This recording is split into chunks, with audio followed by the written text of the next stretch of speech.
ابو Dhabi میں تھا تو ایک صاحب تھے, ان کو بیچارے اسی چکر میں نا پھنس گئے تھے. اب انہوں نے 30-35 سال تو نماز پڑھی امام کے پیچھے خاموش کھڑے ہو کر. اب کوئی ان کو مل گیا, وہ بار بار یہی فاتحہ پڑھو فاتحہ پڑھو فاتحہ پڑھو. چھوڑ دو بھائی اس کو اپنے حال پہ یار, کچھ اور کاموں میں لگاؤ, زنا کے خلاف, بے حیائی کے خلاف, یا مسجدوں کو نمازی ہوں کہ بھئی نمازی بنانے کی فکر کرتے ہیں, چاہے جس طرح سے بھی پڑھ لے, لیکن چلو نہیں اس طرح سے تو ہوتی نہیں ہے جس طرح سے تم پڑھ رہے ہو. تو انہوں نے مجھے پرچی لکھ کے دی, میں بہت بیزار آ گیا ہوں, میری 30-35 سال کی نمازیں ہوئی ہیں کہ نہیں ہوئی ہیں, آئندہ کیا کروں, کوئی حدیث ہے؟ تو میں نے وہیں بیٹھے بیٹھے مجھے حدیث یاد آ گئی. میں نے کہا رسول اللہ صلی اللہ علیہ وسلم نے ارشاد فرمایا انما جعل الامام لیتم بہ, صحیح مسلم کی حدیث ہے, امام کو امام اس لیے بنایا جاتا ہے کہ اس کی اقتدا کی جائے. فاذا کبر فکبروا, جب تکبیر کہے تو تکبیر کہو. واذا قرأ فانصتوا, جب قراءت شروع کرے تو خاموش ہو جاؤ.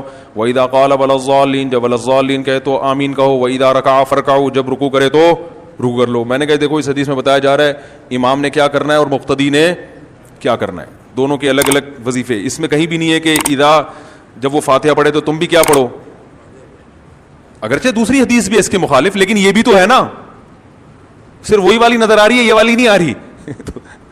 اس کا مطلب آپ مسلک پرست ہو, ہم تو بڑا ظرف کر کے کہہ رہے ہیں وہ بھی ٹھیک یہ بھی ٹھیک, لیکن آپ کا ظرف چھوٹا ہے, آپ فرقہ پرست ہو کہ یہی ٹھیک وہ والی بالکل بھی ٹھیک نہیں ہے. تو وہ بیچارہ پٹھان لڑکا تھا, سیدھا وہ حیران ہو گیا, کہہ رہے یار ایسا بھی ہے, کہہ رہے وہ جو حدیث آتا ہے کہ من لم یقرأ بفاتحۃ الکتاب لا صلاۃ لہ, جو فاتحہ نہیں پڑھتا اس کی نماز نہیں ہوتی. میں نے کہا یہ امام کے بارے میں ہے یا منفرد کے بارے میں ہے, کیونکہ جو مقتدی ہے نا, جب امام نے فاتحہ پڑھی تو گویا مقتدی نے پڑھ لی ہے, تو اس کو نہ پڑھنے والا کہہ ہی نہیں سکتے. کہہ رہے یہ کیسے ممکن ہے, یہ تو آپ عقل سے کہہ رہے ہیں. میں نے کہا حدیث میں آتا ہے, پوری حدیث صحیح ہے, مسلم کی ہے, من لم یقرأ بفاتحۃ الکتاب فصاعدا, جو سورہ فاتحہ پلس آگے قرات نہیں کرتا اس کی نماز نہیں ہوتی. یہ بھی مسلم کی حدیث ہے. سمجھ میں آ رہی ہے بات؟ حدیث میں آتا ہے جو سورہ فاتحہ نہیں پڑھتا اور آگے قرات نہیں کرتا. تو میں نے کہا کیا امام کے پیچھے آپ سورہ فاتحہ کے علاوہ قرات کرتے ہو؟ کہنے لگے اس کا تو کوئی بھی قائل نہیں ہے. میں نے کہا اس سے پتہ چلتا ہے کہ جیسے یہاں آ رہا ہے نا کہ فاتحہ پلس قرات ضروری ہے, تو اس سے مراد امام اور منفرد. تو جس حدیث میں فاتحہ کا ہے اس سے بھی مراد کیا ہے, امام یا منفرد, مقتدی کی خود بخود ہو رہی ہے. اور اس پر واضح حدیث ہے, رسول اللہ صلی اللہ علیہ وسلم نے ارشاد فرمایا من کان لہ امام فقراءۃ الامام لہ قراءہ, جس شخص کا کوئی امام ہو تو امام کی قراءت مقتدی کے لیے کافی ہے. اس حدیث کو ناصر الالبانی رحمہ اللہ نے صحیح قرار دیا ہے. سمجھ میں آ رہی ہے بات کہ نہیں آ رہی ہے؟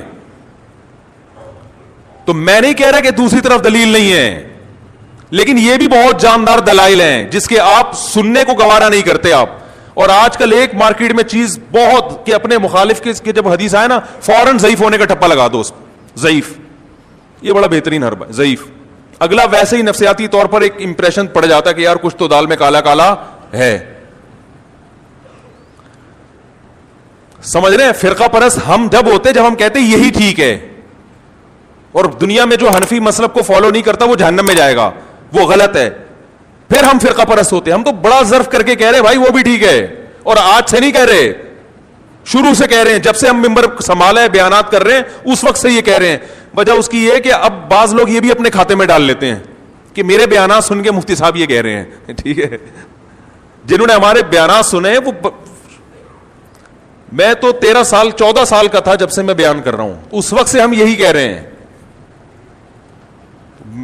میرے بچپن کے دوست بھی ہوں گے یہاں مجمع میں یا بیان سنتے ہیں, آپ ان سے پوچھ لیں, کبھی لے آؤں گا, ورنہ بچپن کے دوست کو تو کبھی کسی سے ملانا نہیں چاہیے. آپ کو پتا ہے نا, وہ تو سارے راز جانتا ہے, ساری بدماشیاں ساری شرارتیں جانتا ہے, لیکن پھر بھی ہم ملانے کے لیے تیار ہیں. دوستو اس طرح کے اچھے بیانات سننے کے لیے ہمارے چینل کو سبسکرائب کرو اور ساتھ بیل کا آئیکن پریس کر کے آل سلیکٹ کرو. شکریہ. پھر ملیں گے نیکسٹ ویڈیو میں. اللہ